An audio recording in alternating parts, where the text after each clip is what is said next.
오늘은 우리 교회 일이 참 많았습니다. 거의 4시가 다 돼가는데, 오늘 그 직분자 선거를 했는데, 제가 느낀 소감은요, 참 잘한다. 진행도, 투표도 이렇게 1차로 하고 또 섞어서 이제 또 권사 투표하고 상임입사 섞어서 그렇게 하니까 참 재미도 있고 또 기대감도 커지고 중간에 빠져도 나가지도 않고 그 진행하는 것도 참 좋았고요. 그 진행 시간에도 모든 성도님들이 자리를 지키고 끝까지 참석하는 모습을 보면서 참 성숙했다는 그런 생각을 했습니다. 이제 9분이 또 선출이 됐는데 하나님께 또 그분 개인적으로는 직분을 감당할 수 있는 은혜를 또 주실 테니까 참 축하를 드리고 큰 복을 받은 거고, 그분들은 또 영한 교회를 위해서 봉사하고 헌신할 것이니까 교회에도 큰 은혜가 되고 덕이 되고 복이 될 것이므로 참 하나님께 감사를 드립니다. 우리 또 성도님들께도 참 큰 은혜가 기대되는 바가 크고, 그래서 축하해 마지 않습니다. 오늘 선교 또 보고도 해주시고 그 다녀온 신앙 간증도 해주고, 오늘은 진짜 늦은 시간까지 이 예배당에 머물면서 그래도 하나님에 관한 이야기들을 나눌 수 있게 돼서 참 좋다는 생각이 듭니다. 그러면서도 이제 오후 시간 또 피곤할 텐데 설교를 또 짧게 해야 되겠는데, 그래서 또 줄이고 뒤에 앉아서 줄이고 아무리 생각해봐도 어떻게 줄여야 될지 모르겠습니다. 줄여서 하여튼 말씀을 간략하게 나누려고 합니다. 오늘 우리 읽은 말씀도 본문이 좀 깁니다. 그죠? 적어도 쭉 14절까지 읽어야 되는데, 그래서 중간에 뺐습니다. 그건 뭐 대략 아는 얘기고, 앞뒤만 읽으면 중간에는 또 여러분 스스로 읽을 거고, 이 말씀을 바탕으로 해서 여기 보면 세상 끝이라는 말씀이 나옵니다. 세상 끝에 무슨 징조가 있사오리까 이렇게 묻는 질문이 나오는데, 세상 끝을 조금 어려운 말로 하면 말세라는 말이죠. 말세 또는 종말이라고도 하기도 하는데, 근데 우리는 말세라고 하면은 조금 좁은 의미고, 좀 넓게는 내세관까지, 내세론 이렇게 내세 신앙 이렇게까지 생각해서 간략하게 생각하려고 합니다. 오늘 배경을 보면은 예수님의 마지막 6월절 때인데, 이제 예루살렘에 올라가셔서요. 그래서 이제 성전에 가셔서 말씀을 전하시고 또 저녁에는 물러 나오시고 또 가버나움이나 이곳에서 이제 머물고 또 아침에 성전에 가셔서 예루살렘 성에 들어가셔서 말씀을 전하시고 이렇게 하셨잖아요. 그래서 이제 그 6월절에 잡혀서 십자가를 지실 때까지 한 주간을 그렇게 지나시는데, 그 마지막 6월절 때 예루살렘에 가셨다가 성을 나온 시점입니다. 그때 제자들이 성전을 가르쳐 보이려고, 성전 건물들을 가르쳐 보이려고 그랬습니다. 뭐 이분들이 신앙이 돈독한 사람들은, 유대인들은 1년에 3차례는 다 예루살렘을 가지만은 가기 힘들 겁니다. 아마 1년에 한 차례 가기도 힘든데, 또 시골 사람들이 예루살렘 갔는데 예루살렘에서 그래서 서울이잖아요. 그게 성전은 또 어마어마하게 지었단 말이죠. 헤롯이 36년 동안 지었다. 그래도 다 아직도 미완성인데 어마어마하고 화려하고, 그러니까 시골 사람 보면 압도되는 거지. 어떤 면에 보면 그 건물 자체만도. 그 제자들이 그 건물을 보면서 예수님께서 보이려고, 예수님 눈이 있어서 다 보시는데 못 보시겠어요? 이 말이 무슨 뜻인가? 그 성전의 위대함, 그 웅장함, 이런 것들을 좀 이제 예수님이 알아주셨으면 하고 이제 그렇게 보이려고 했다는 그런 뜻이죠. 그런데 말씀을 가만히 보면은 이건 무엇입니다. 저 건물은 무엇입니다. 어디로 가려면 이 길로 가야 됩니다. 이런 말도 하기 전에 예수님께서 대답하셨어요. 대답하시면서 너희가 이 모든 것을 보지 못하느냐. 내가 진실로 너희에게 이르노니 돌 하나도 돌 위에 남기지 않고 다 무너뜨려지리라. 제자들이 말하기도 전에 예수님께서 먼저 너희가 이 성전을 보지 못하느냐. 너희는 외적인 화려함만 지금 보느냐. 이 돌 하나, 돌 위에 돌을 이 첩첩이 쌓아서 건물을 짓잖아요. 그런데 돌 위에 돌 하나도 겹쳐지지 않도록 완전하게 회파되리라. 그렇게 지금 말씀을 하는 것입니다. 그러니까 제자들이 예루살렘 성을 나와서 감난산에 이르렀을 때 조용히 예수님께 묻는 겁니다. 왜 조용히 물었을까? 왜? 다 우리 성경은 참 생각해 보면은 거기에 많은 것들이 담겨져 있습니다.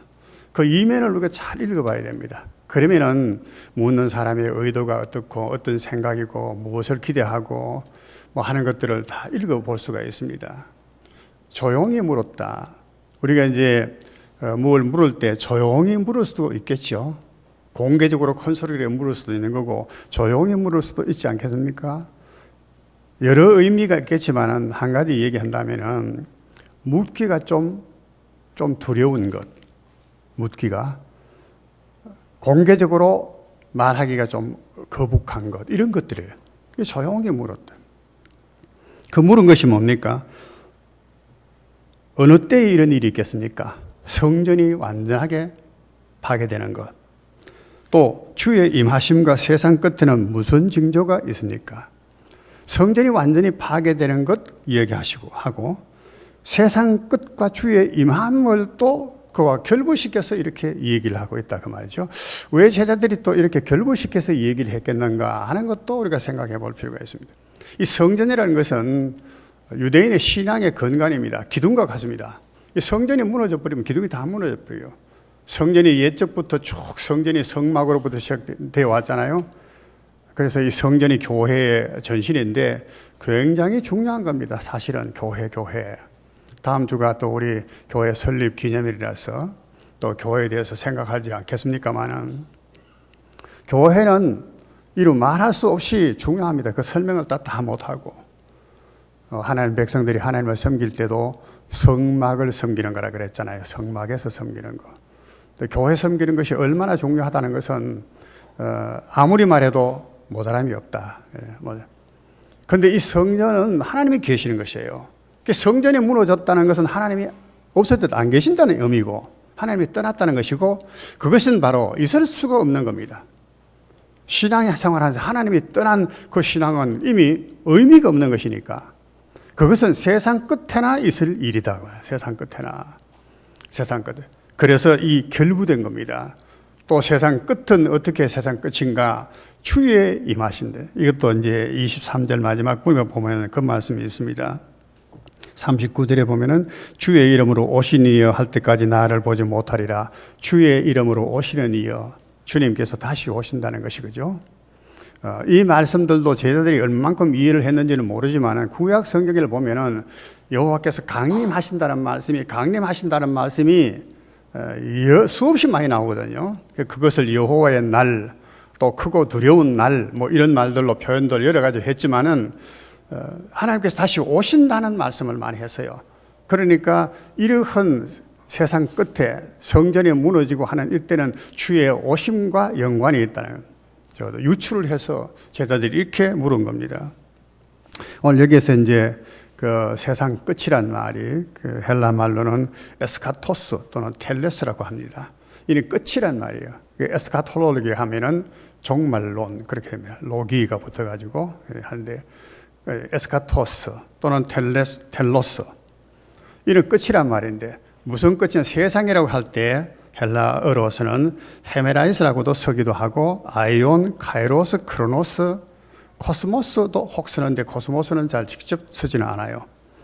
헤메라이스란 말은 날들이란 뜻입니다. 날들의 끝.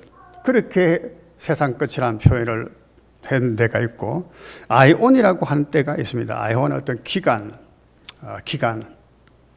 이런 그 의미를 가지기도 하고 카이로스, 크로노스라는 말씀을 저는 많이 들었죠. 시간 또는 시기, 역사, 카이로스, 크로노스 이렇게 이제 의미합니다. 그래서 시간의 끝, 역사의 끝, 어떤 기간의 끝, 한 때의 끝 그런 뜻입니다. 결국 여러 가지로 썼다 그 말이죠. 에스카토스, 헤메라이스 모든 날들의 끝, 에스카토스, 아이온 어떤 시기의 끝 이렇게 붙었다 그 말. 이 세상 끝 이래서 이제 그 말세가 되는데 성경에는 이 말세에 대한 얘기가 너무 많다는 거예요. 왜 오늘 제가 이 말세에 대한 얘기를 했으면 하는가 하면은, 참 오늘 삶이 굉장히 각박합니다.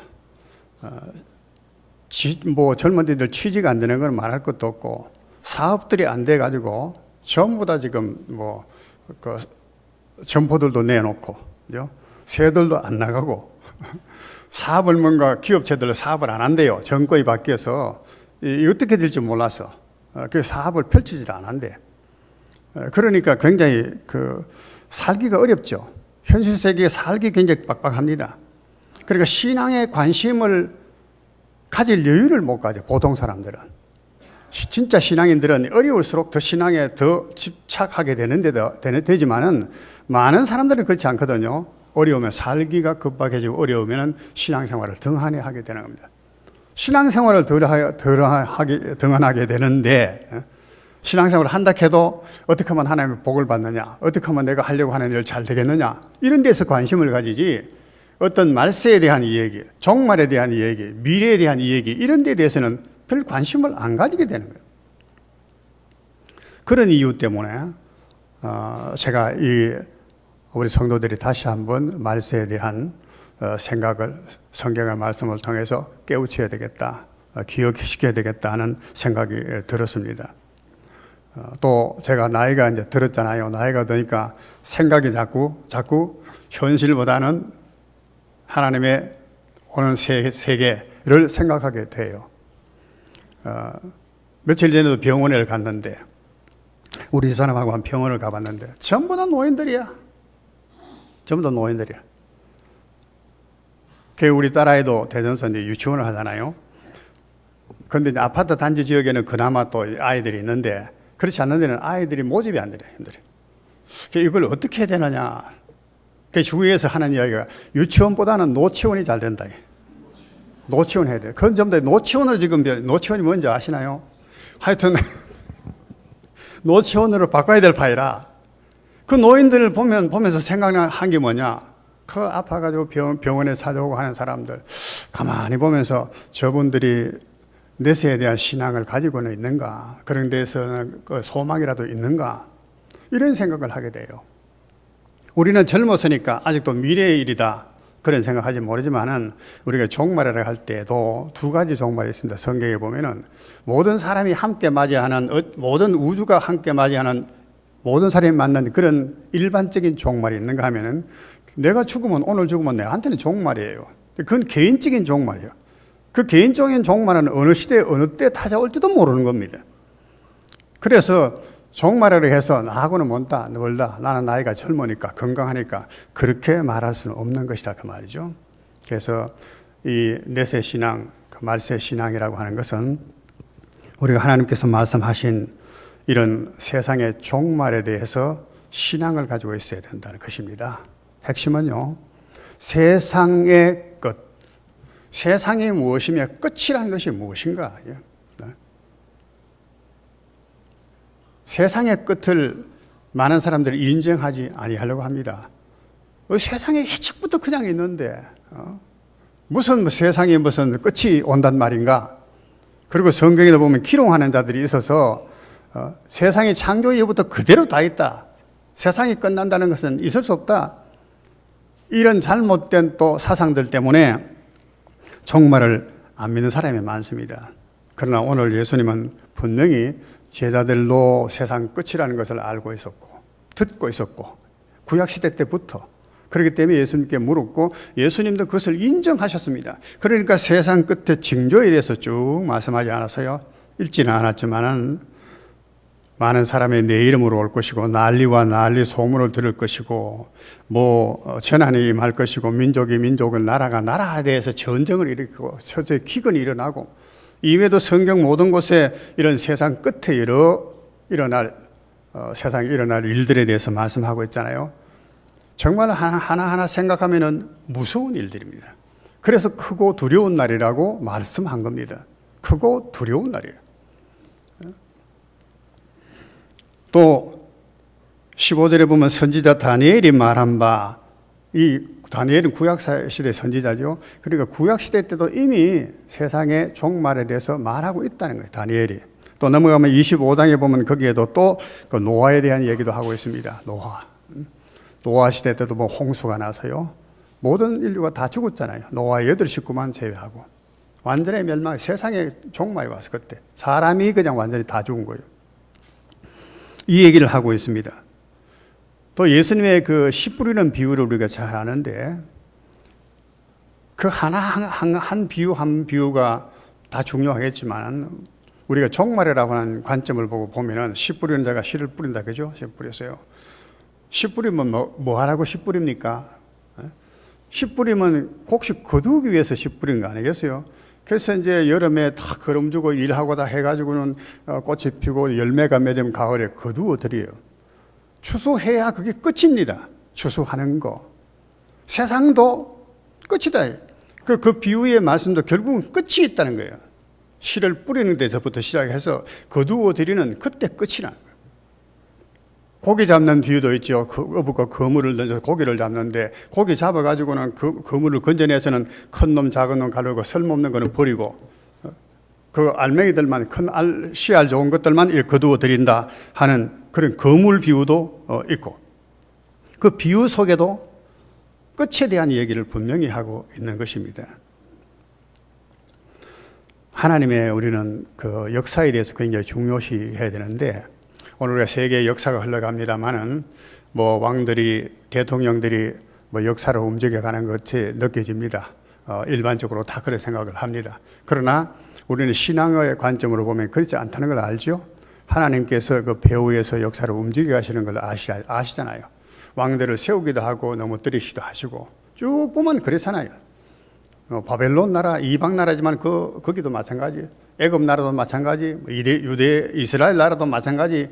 왕들이 세워지고 또 멸하고 나라가 서고 나라가 망하고 하는 모두가 다 하나님의 뜻 가운데 되어 갔다는 거예요. 그게 하나님의 뜻이 있어. 그 뜻은 세상에 영원토록 있는 것이 아닙니다. 영원토록. 이사야서에 보면은 65장, 66장에 보면 내가 지을 새 하늘과 새 땅을 보라. 여호와께서 벌써 옛적 시대도 새 하늘과 새 땅 얘기했어요. 요한계시록만 있는 게 아닙니다. 내가 지을 새 하늘과 새 땅을 보라. 내가 지은 새 하늘과 새 땅은 영원하듯이. 그리고 하나님께서 쭉 말씀을 하십니다. 새 하늘과 새 땅이라면 결국은 우리가 보는 이 하늘과 이 땅들은 다 변경되리라고, 변화되리라는 것을 짐작할 수가 있는 것입니다. 우리는 이 땅 위에, 이 세상 위에 오늘 시대에 살고 있습니다. 세상이 없어지는데 우리야 말할 거 없습니다. 그러니까 우리가 이러한 세상 끝을 사는 우리로서 어떠한 신앙, 사상을 가지고 살아야 하는가 하는 것은 얼마나 중요한지 모릅니다. 그런데 우리가 생각하고 있지 않고 살아가잖아요. 어떤 분은 내일의 세상의 종말에 올지라도 나는 오늘 한 그루의 사과나무를 심는다, 그런 얘기를 했다고 해요. 그건 참 굉장히 철학 깊은 것이, 그 사람은 자기 할 일, 이게 굉장히 중요하다고 여기기 때문에 사과 한 그루 심는 그걸 계속 하겠다는 거죠. 그게 자기의 천직으로 생각하기 때문에. 우리에게도 그런 게 있나요? 세상에 종말이 오르더라도 정말로 가치 있는 것, 영원하다고 생각되는 것, 그걸 위해서 오늘 살겠다라고 하는 이것이 말세 신앙이고 내세 신앙이란 말이죠. 우리 성도는 그것입니다. 이 말세 내세 신앙은 주의 재림과 심판을 믿는 또한 신앙입니다. 주님께서 말세에는 재림하여 온다, 여기도 말씀했잖아요. 주의 임하심과 세상 끝에는 주께서 임하시는 거예요. 주의 강림이. 그래서 사도신경에도 저리로서, 예수 그리스도께서 저리로서 세상에 오시는 예수님을 고백하잖아요. 사도신경에도. 그래서 세상에 오시면 뭐 합니까? 심판하시고 살아있는 자와 죽은 자를 심판하시리라. 그게 사도신경의 고백입니다. 주님께서 재림하여 오시는 가장 주된 이유는 심판이다. 심판. 세상 끝에 또한 두려운 일은 바로 이 심판이라니까. 살아있는 자와 죽은 자 모두가 다 심판받는 거예요. 심판에서 제외될 사람은 아무도, 죽은 자들도 다 그 사망에 내어주고 말이에요. 그래서 주님께서 크고 높은 보좌에 앉아서 재판관으로 앉아서서 선악간의 모든 것을 심판하신다 말씀하셨습니다. 예. 오늘도 말씀에 보면은 24장, 25장에 보면은 목자가 양과 염소를 구분하듯이, 예. 우리는 양과 염소 잘 몰라요. 여기가 양인가 염소인가 잘 모르는데 목자는 딱 보면 알죠. 목자 그거 모르겠습니까? 그러니까 선악간의 분별을 하나님은 딱 하신다 그 말이죠. 그렇게 분별해서 의인은 영생에, 악인은 영벌에 처한다. 25장 제일 마지막에 나옵니다. 24장, 25장은 바로 이 종말론에 대해서, 종말에 대해서 예수님께서 쭉 말씀하시는데, 악인들은 영벌에 들어가고 영원한 형벌이란 말이죠. 영벌. 의인들은 영생에 들어가리라 하시니라. 여기 심판이 이루어지는 겁니다. 자, 이 심판도 구약시대 때부터 수없이 말씀을 했는데, 의인은 영생에 들어가, 그러나 악인은 영벌에 들어간다. 주의 심판이 재림이 있어야 되고, 재림의 주 목적은 심판인데, 심판이 왜 있어야 하는가? 성경에 뭐 심판이 있다는 것은 수없이 많고 왜 있어야 하는가? 우리는 논리적으로도 그것이 참 개연성이 있는 것입니다. 첫째는 구원입니다. 구원. 말세가 되면은 악한 자는 더욱 악해집니다. 지금도 한번 보십시오.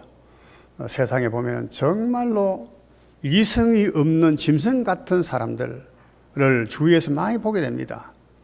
얼마나 사나운지 뭐.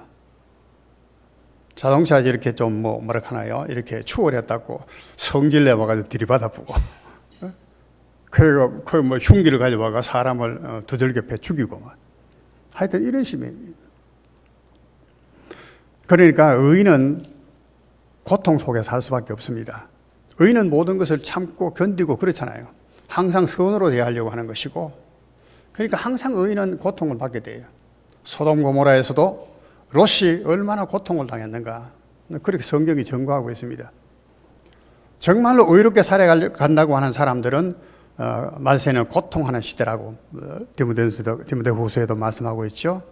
고통할 수밖에 없습니다. 그런데 주님께서 오시는 것은 바로 심판하심과 동시에 의인들을 구원하시는 거잖아요. 그 고통에서. 애굽에서 이스라엘 백성을 구원하셨지. 그래서 우리는 믿는 우리들에게는, 의인된 우리들에게는 하나님의 심판을 어떤 면에서 굉장히 기뻐해야 되고요. 그것은 우리 구원이기 때문에. 구원이 우리 문 앞에 온 것입니다.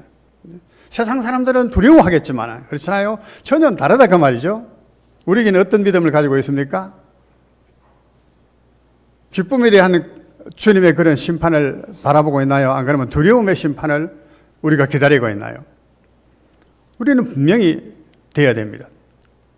그래서 우리들에게 안식을 주시는 것이죠. 쉼을 주시잖아요. 그런 의미에서 그렇습니다. 또 보상적인 의미에서도 그렇습니다. 하나님의 심판했으면 반드시 거기는 벌을 주든지 뭐가 보상이 있어야 됩니다. 의인들이 얼마나 고통을 받고 손해를 받고 멸시를 받고 세상에 살았습니까? 그래서 눈물, 요한계시도 보면 그래서 하나님께서 그 백성의 눈에 눈물을 닦아주신다. 그건 위로를 말하는 거예요. 그건 보상입니다. 눈물을 닦아줘.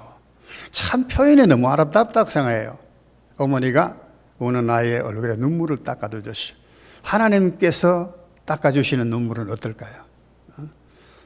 그 눈물을 닦아주신다. 그는 보상입니다. 보상. 그리고 하나님의 기쁨을 주시고 하나님의 모든 것들을 새 나라에서, 새 세대에서 그것을 주시는 것입니다. 이게 보상이야. 그러기 위해서 하나님의 반드시 심판을 하실 수밖에 없는 것입니다. 그렇지 않다 할지라도 이 땅에서는요, 참 피곤한 삶입니다. 구부러지고 휘어진 게 얼마나 많은가. 솔로몬의 전도서를 보시면은 솔로몬이 얼마나 화롭고 부유롭게 살았습니까? 뭐 다른 거는 그만두고라도 처와 첩이 1,000명이라고. 나는 그건 정말 상상이 안 되는 얘기인데 아내와 첩들을 합하면 1,000명이에요. 1,000명. 그러한 생활을 살았는 솔로몬인데 그가 한 말이 뭡니까? 헛되다, 헛되고, 헛되고, 헛되다. 근데 헛되다는 말도 참 그렇지만 나는 피곤하다라는 말이 참 와닿아요. 만물의 피곤함이 이런 말로 다 할 수 없다. 저 이제 나이가 들어보니까 피곤함을 많이 느껴요. 피곤하다는 육신적인 피곤함만이 아니고 지리함, 지루함, 몸이 건조함, 이런 것들이 다 피곤함에 들어가는 거예요. 피곤하다. 영혼이 피곤하고, 활력이 없고, 기쁨이 없고, 무슨 생동감이 없고, 맛있는 것을 먹어도, 좋은 것을 봐도, 아름다운 옷을 입어도, 뭘 해도 즐거움이 없는 거예요. 피곤해, 그냥 피곤해, 계속. 그 전도서에는 피곤하다는 말을 썼어요. 피곤하다. 인생은 피곤한 겁니다. 인생은 아무리 먹고 마시고 솔로몬이 그랬잖아요. 그런데 그런 사람도 피곤하다 그래. 이 피곤한 인생으로서 산다는 것이 얼마나 무의미합니까? 하나님께서는 거기에 진정한 영생을 주신다는. 영생이라 할 때 우리도 좀 이따 우리 생각하겠지만은 영생이라는 것은 영원히 길영자를 쓰거든요. 영원히 사는 생명. 이렇게 이해하면은 정말 잘못하는 겁니다. 그죠? 죄인들도 영원히 살아요. 악인들도 영원히 삽니다. 어디에서? 지옥에서. 그러니까 영원히 고통이지. 시간적으로 영원한 그런 의미만이 아니래요. 우리가 생각할 수 없는 영원한 것이요. 영원한. 시간적인 의미가 아니고 질적인 의미입니다. 오는 세상이라고 했는데 오는 세상, 내세는 오는 세상입니다. 그럼 우리가 흔히 하늘나라 천국이라고 말하는데 오는 세상이라고 말했어요. 오는 세상은 지금 세상은 저는 다릅니다. 그 세상은 해와 달이 설 데가 없습니다. 그렇잖아요? 해와 달이 설 데가 없는데 오는 그 세상은 위로부터 오는 세상이에요. 위로부터. 이 위라고 하는 것은 어떤 그 물리적으로 공간적인 어떤 위에서부터 온다 그런 의미가 아니고 질적으로 차원이 다르다 그래요. 차원이 다른 세계예요. 하나님께서 심판하시는 것은 바로 이런 피곤한 인생에게 영원한 안식, 영생을 주시기 위한 것이에요. 그렇기 때문에 심판은 반드시 있어야 되는 겁니다. 그래서 새하늘 새 땅에 대한 얘기가 성경에 수없이 나오고 있습니다. 사도 바울도 고린도후서 12장 4절에 보면 이런 고백을 했습니다. 삼천층의 이야기를 하면서 그가 낙원으로 이끌려 가서 사실은 자기를 두고 말하면서 어떤 사람이 이렇게 말해요. 그가 낙원으로 이끌려 가서 말로 표현할 수 없는 말을 들었으니 사람이 가히 이르지 못할 말이로다. 이 셋째 하늘이라고 앞에서는 말하. 셋째 하늘에 끌려갔는데 이게 오는 세상하고 연결되어 있는 겁니다. 다른 것이 아니고.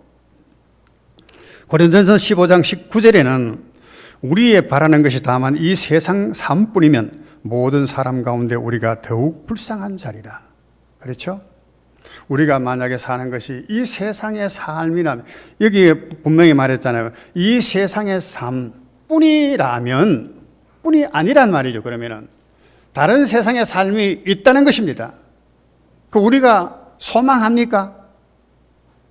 그게 희미하면은 우리 삶의 의미가 희미해지는 거예요. 목표가 희미하니까. 그렇지 않겠어요? 이 세상 삶이 이것뿐이라면은 우리는 모든 사람들 가운데 모든 사람이 다 그렇겠지만은 우리는 더욱 불쌍한 자리라. 왜 그렇습니까? 이들은 주님을 위해서 뭐 세상의 즐거움이나 모든 다 포기하고 살았으니까. 사도 바울은 모든 사람이 다 불쌍하겠지만은 우리는 더욱 불쌍하리라. 왜?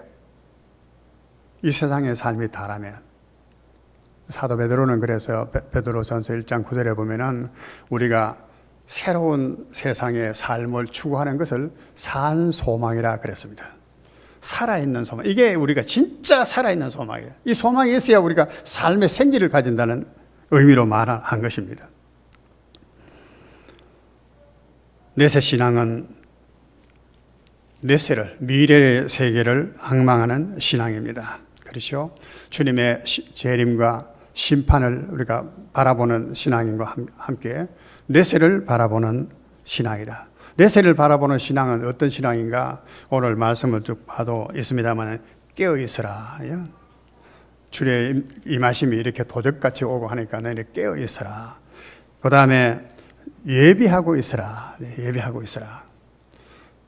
그래서 기름 준비한 미련한 처녀에게 하잖아요. 열 처녀가 기름 준비를 했습니다. 주님 오시는 것을 기다리면서 기름 준비를 했는데, 근데 성경을 보면은 다 졸더라 그랬어요. 다 졸더라. 말세에 하나님을 믿는 믿음의 사람들도 어떤 상태에 이룰까 하는 것을 우리는 주님의 말씀 속에서 다 볼 수 있습니다. 마태복음 18장에 보면은 인자가 올 때에 세상의 믿음을 보겠느냐. 어떤 억울한 일을 당했을 때 하나님께 부르짖으라 말이에요. 과부의 그 은통한 것을 두고. 그러면 하나님께서 응답하시리라. 그렇게 응답해 주신다 말씀하시고는 그러나 인자가 올 때에 세상의 믿음을 보겠느냐. 그러나 그런 믿음을 가지고 기도하는 사람이 적을 것이라는 거예요. 보겠느냐 하는 것은 거의 못 본다는 얘기 아니겠어요? 또 이게 마찬가지예요. 그래요? 열 처녀가 다 졸더라. 다 졸고 자더라. 여기서 안 졸고 자는 분이 많기를 바랍니다. 저도 자꾸 잠들 것 같아. 자꾸 졸음이 와요. 또 영안교회 가까이 있으면은 새벽기도도 와야 되잖아요. 오기 싫고 피곤하더라도 교인들이 이제 나 목사님 여기 있는 줄 아는데 가면 나 가야지 하고 코각에서라도 온다고. 예? 오면 기도하게 되고 말씀 읽게 되고 그래 하잖아요. 그러나 이것저것 구애 안 받고 자유롭게 되면은 성경 읽는 것도 둥한이 되고 기도하는 것도 둥한이 되고 그래 되는 겁니다. 깨는 것이 뭡니까? 하나님의 말씀을 안 보면 못 깹니다. 이 말씀을 들어야 이게 세상의 말세는 이런 거구나. 종말은 하나님의 심판은 이런 거구나. 다시 한번 적어도 바짝 정신이 들더라도 바짝 한순간이라도 정신이라도 들지. 그것도 안 읽으면 그만 영탱탱 잊어버리고 사는 거예요. 기도하지도 못하고 사는 겁니다. 그리고 세상 재리의 염려들이 우리를 막 엄습해 오잖아요. 보이는 것은 다 세상의 염려에 어떻게 살아갈까, 무엇을 먹을까, 세상 재리 염려, 그 다음에 세상 쾌락, 어떻게 하면 출세할까, 세상의 낙을 즐길까, 자꾸 이런 것만 보여지게 되니까 자연적으로 잠들게 되지요. 잠들게요. 그래서 깨어 있으라, 예비하고 있으라 그렇게 말합니다.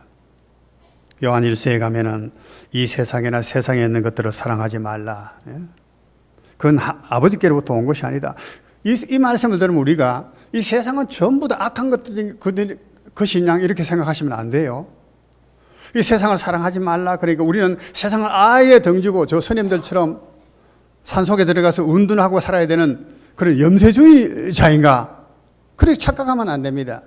우리는 세상의 빛이라 소금이라 세상을 나가서 정복하고 다스려야 되는 그런 사명자들인데 이 말씀의 의미를 잘 또 이해를 해야 돼. 오해가 없어야 되죠. 그래서 성경이 말씀 또 이 부분을 또 설명하려고 하면 또 길어지죠. 이 세상을 사랑하지 말라요. 왜 사랑하지 말라요? 이 세상은 육신의 정욕과 안목의 정욕과 이생의 자랑이라. 이 세상이라고 말하는 이 말은 우리가 이 자연 모든 것을 말하는 것이 아니고 세상의 육신의 정욕, 우리 그 정욕이라는 게 인간의 욕정, 그것이 추구하는 거, 그걸 쫓는 것이 세상이라. 안목의 정욕, 눈에 보이는 것들, 눈에 보이는 것들. 오늘도 보십시오. 제자들이 성전을 보이면서 화려한 거, 성전 화려한 것만 봐서요.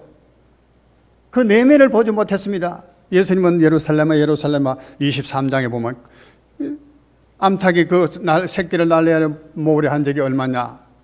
그 예루살렘을 보고 우시는데 사실은 제자들은 예루살렘의 화려함, 웅장함을 보고 막 자부심을 느끼는 거예요. 얼마나 동떨어진 생각입니까? 전혀 지금 볼 수는 없네요. 믿음의 눈이 없는 겁니다.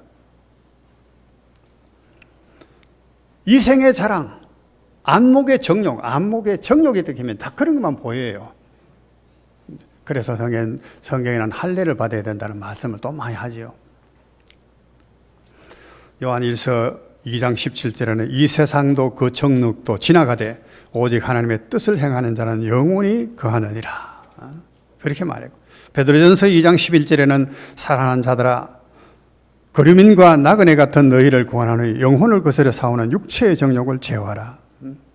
거류민이고 나그네, 우리는 이 세상에서 지금 잠깐 머물다 가는 거류민이고 길을 가는 나그네다. 나그네. 그래서 베드로 사도는 나그네를 많이 썼습니다. 흩어져 있는 나그네들의 편지하노니 나그네. 근데 우리가 인식 전혀 느끼지 않고 살잖아요. 할 수만 있으면 화로운 집을 짓고 막 천년 만년 살 것처럼 그렇게 해서 재물을 축적해 살려고 하고, 다 어리석은 일이야. 먹을 거 있고 입을 거 있을 정도 되면은 욕심을 안 내야 된다고요. 욕심을.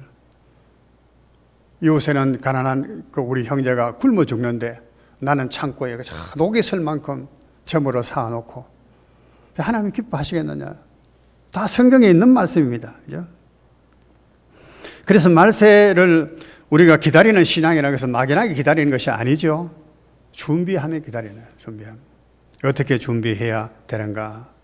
내적 외적으로 거룩해야 됩니다. 거룩해야 돼요.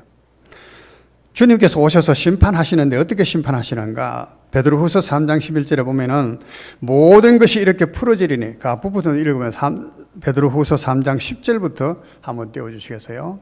자, 여러분 한번 같이 읽어볼까요?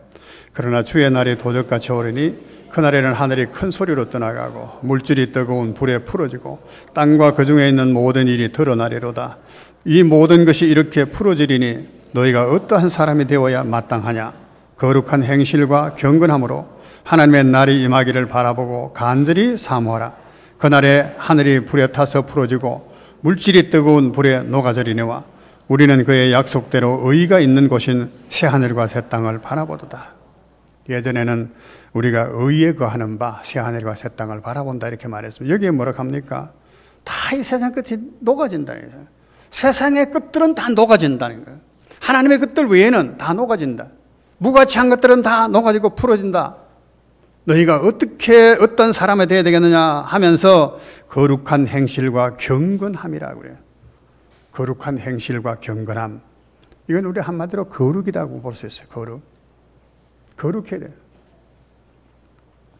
유다서에도 이어지는 유다서도 보면은 14절 15절에 보면은 주의 재림과 심판에 대한 증언이 나옵니다. 아담의 7대 소년에게 함께 볼까요? 이 사람들에 대하여도 예언하여 이르되 보라 주께서 수만의 거룩한 자와 함께 임하셨나니 이는 무사람을 심판하사 모든 경건하지 않은 자가 경건하지 않게 행한 모든 경건하지 않은 일과 또 경건하지 않는 죄인들이 주를 거슬려 한 모든 완악한 말로 말미암아 그들을 정죄하려 하심이라.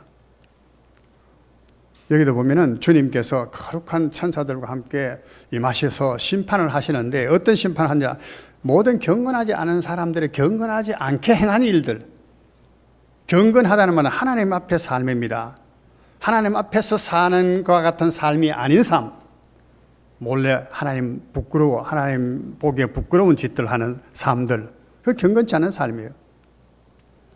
모든 거예요. 그 행동, 삶과 또 말로 말미암아 삶만이 아니고 말도 심판을 받는다 그래요. 경건이라는 것은. 이것은 어떻게 보면 외적인 것이죠. 사람과의 관계입니다. 바깥의 삶의 생활 속에 나타나는 모습입니다. 그런데 이거 말고 또 우리는 속이 경건해야 돼요. 속이 깨끗하지 않으면 속에서 다 더러운 것이 나온다. 말이 그냥 나옵니까? 속에서 더러운 거기 때문에 나오는 겁니다. 더럽고 강팍한 말이 나오잖아요. 그래서 예수님께서 항상 겉이 아니라 속을 닦아라. 그래서 속을 깨끗하게 닦아야 된다 말씀하셨어요. 경건이라고 하는 것은 바로 그것입니다. 안과 밖을 깨끗하게 닦아야 돼요. 요한계시록 21장 8절에는 심판받는 자들에 대한 얘기를 말씀하고 있는데 두려워하는 자들과 믿지 않는 자들과 흉악한 자들과 살인자들과 음행하는 자들과 점술가들과 우상숭배자들과 거짓말하는 모든 자들은 불과 유황으로 타는 못에 던져지리니 이것이 둘째 사망이라 했습니다. 우리는 그 나라를 바라보는 삶에 있어서 우리 두루마기를 깨끗하게 해야 된다. 계시록 22장에서 보면 말씀이 나옵니다. 우리 두루마기를 뺀다. 두루마기라는 것은 옷을 말하는 거예요. 옷은 우리의 삶을 말합니다. 삶을 정결하게 닦지 않으면 안 된다. 막연하게 말세를 기다리고 뭐 바라보는 그런 것이 아니라 이것을 준비하면서 사는 성도가 되어야 된다는. 이스라엘 백성이 애굽에서 나왔습니다. 애굽에서 나왔어요. 나와서 홍해를 건넜습니다. 홍해를 건넌 것이 어떤 의미인가 아시죠? 홍해를 왜 건넜나? 애굽 사람들 장사진에 의해서 홍해 건넜다. 맞긴 맞습니다. 왜 그 애굽 사람들 그게 다 죽었나? 더러움을 못 씻어서 그랬어. 더러움을. 홍해는 더러움을 씻는 곳입니다. 애굽의 모든 것을 다 씻어버려요. 그래야 약속의 땅으로 들어가는 겁니다. 이스라엘 백성들이 광야 40년을 지내고 정말로 약속의 땅 가나안 땅에 들어갈 때 무슨 강을 건너나요? 요단강을 건넜습니다. 요단강을. 며칠 후 요단강 건너가 만나리. 나는 어릴 때도 하도 교회에서 선생님들이 똑바로 안 가르쳐가지고 요단강은 저 이스라엘 나라 땅에 있는 강인 줄 모르고 죽으면 영원히 건너가는 강인 줄로만 알았어요. 그거 아니죠, 그죠? 영원히 건너갈 땅 강도 있고. 근데 요한계시록 15장에 보면은 정말로 하나님의 백성이 마지막으로 건너가야 될 강이 있습니다. 그게 무슨 강인가? 불 섞인 유리강입니다. 불 섞인 유리. 이 불 섞인 유리강을 지나야 하나님의 나라에 들어가는 거예요. 봅시다. 홍해를 건너요, 요단강을 건너요, 불 섞인 유리바다. 불 섞인 유리바다가 뭘까요? 예? 바닥하면 뭔가 물인데 그게 유리야. 또 불이 섞여 있어. 불과 물은 전부 다가 씻는 역할을, 태우고 씻고 정결하게 하는 역할을 했잖아요. 구약 성경을 보면 다 불로 정결하게 태우고, 그렇죠? 물로 다 씻고 정결하게 한다는 겁니다. 이 정결함이 극에 달해서 불과 물로 유리로 비춰서 더러움이 없을 만큼 깨끗하게 씻는 것이 없으면은 하나님의 거룩한 나라에 들어갈 수가 없다는 거예요. 내세에. 그 나라에 강도가 있고 그 나라에 악한 자가 있으면 그 나라가 어찌 오는 세상이라고 말할 수 있겠습니까? 위의 세상이라고 말할 수가 있겠습니까? 그런 존재가 있을 수 없어요. 우리 자신들도 이 땅의 모든 것을 벗어야 되기 때문에 마지막 날에 부활을 하나님께서 시켜서 새로운 존재로 만드시거나 아니면 우리를 홀연히 변화시켜서 하늘에 맞는 형체로 우리를 변화시켜 주시는 것이죠. 그래서 오는 세상에 우리가 살지 않습니까? 오는 세상에 이 모습을 갈 줄 아시나요?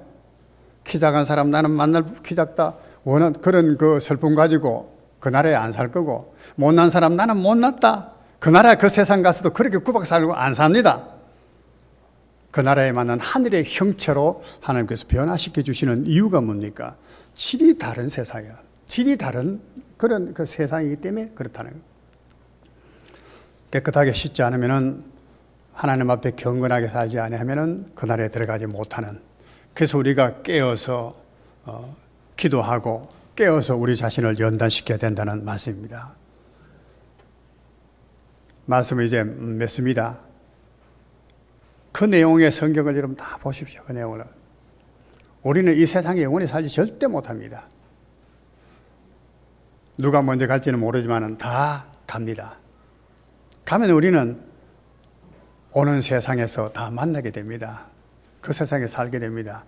그 세상이야말로 영원한 영생입니다. 거기에서 못 만나면은 우리는 정말로 어리석은 자가 됩니다.